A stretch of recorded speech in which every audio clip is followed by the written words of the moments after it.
ഒരു രാജ്യം ഒരു തെരഞ്ഞെടുപ്പ് കൊണ്ട് എന്താണ് ഗുണമെന്നതാണ് കേന്ദ്ര സർക്കാർ വ്യക്തമാക്കേണ്ടതെന്ന് സുപ്രീം കോടതി മുൻ ജസ്റ്റിസ് ജെ ചെലമേശ്വർ. ഒരു രാജ്യം ഒരു തെരഞ്ഞെടുപ്പ് പോലെ ഒരു രാജ്യം ഒരു ഭാഷ തുടങ്ങിയ കാര്യങ്ങൾ നടപ്പാക്കാനാണ് കേന്ദ്രത്തിന്റെ നീക്കമെന്ന് ധനമന്ത്രി കെ എൻ ബാലഗോപാൽ പറഞ്ഞു. CPM സംസ്ഥാന സമ്മേളനത്തിന്റെ ഭാഗമായി കൊല്ലത്ത് നടന്ന സെമിനാറിൽ സംസാരിക്കുകയായിരുന്നു ഇരുവരും. കേന്ദ്രം കൊണ്ടുവരുന്ന ഒരു രാജ്യം ഒരു തെരഞ്ഞെടുപ്പ് എന്നത് നിയമത്തിൽ പറയും പോലെ പ്രായോഗികമല്ലെന്ന് ജസ്റ്റിസ് ചെലമേശ്വർ പറഞ്ഞു. ലോക്സഭയുടെ കാലാവധിക്കനുസരിച്ച് നിയമസഭകളുടെ കാലാവധിയും നിശ്ചയിക്കപ്പെടും. കാലാവധിക്ക് മുമ്പ് ലോക്സഭ പിരിച്ചുവിടപ്പെട്ടാൽ നിയമസഭകളെല്ലാം ഇല്ലാതാകുമെന്നും ജസ്റ്റിസ് ചെലമേശ്വർ പറഞ്ഞു.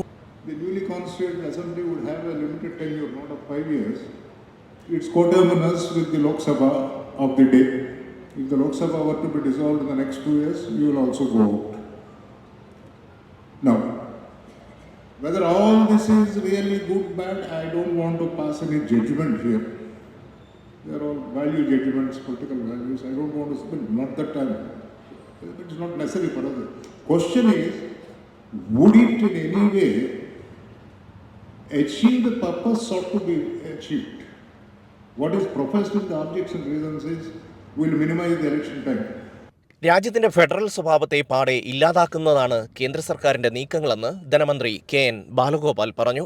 കേന്ദ്ര സംസ്ഥാന ബന്ധങ്ങളെ പ്രതികൂലമായി ബാധിക്കുന്ന നിലപാടുകളാണ് കേന്ദ്ര സർക്കാർ സ്വീകരിക്കുന്നത്.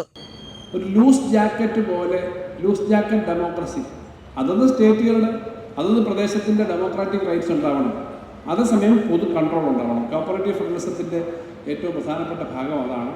ആ കോപ്പറേറ്റീവ് ഫെഡറലിസത്തിനെ ചോദ്യം ചെയ്യുകയും ഇന്ത്യ എന്ന് പറഞ്ഞൊരു മഹാരാജ്യം, ലോകത്തെ രണ്ടാമത്തെ ജനസംഖ്യയുള്ള രാജ്യം, വളരെ വ്യത്യസ്തമുള്ള രാജ്യം, ഏറ്റവും നല്ല പല കാര്യങ്ങൾക്കും നമുക്ക് മുൻപന്തിയിൽ നിൽക്കാൻ കഴിഞ്ഞൊരു രാജ്യം, ആ രാജ്യത്തിൻ്റെ നിയമസംഹിതയിൽ ഉണ്ടാക്കാൻ പോകുന്ന പലപ്പോഴും ഉണ്ടാക്കിയിട്ടുള്ള മാറ്റങ്ങളാണ്. ഇനിയും വരുന്ന ഇത്തരം മാറ്റങ്ങൾ കൂടുതൽ നമ്മളെ ബാധിക്കും. Advocate K Gopalakrishna Kurup, Aisha Potti, K Somaprasad, J Mercykuttyamma അടക്കമുള്ളവർ സംവാദത്തിൽ സംസാരിച്ചു.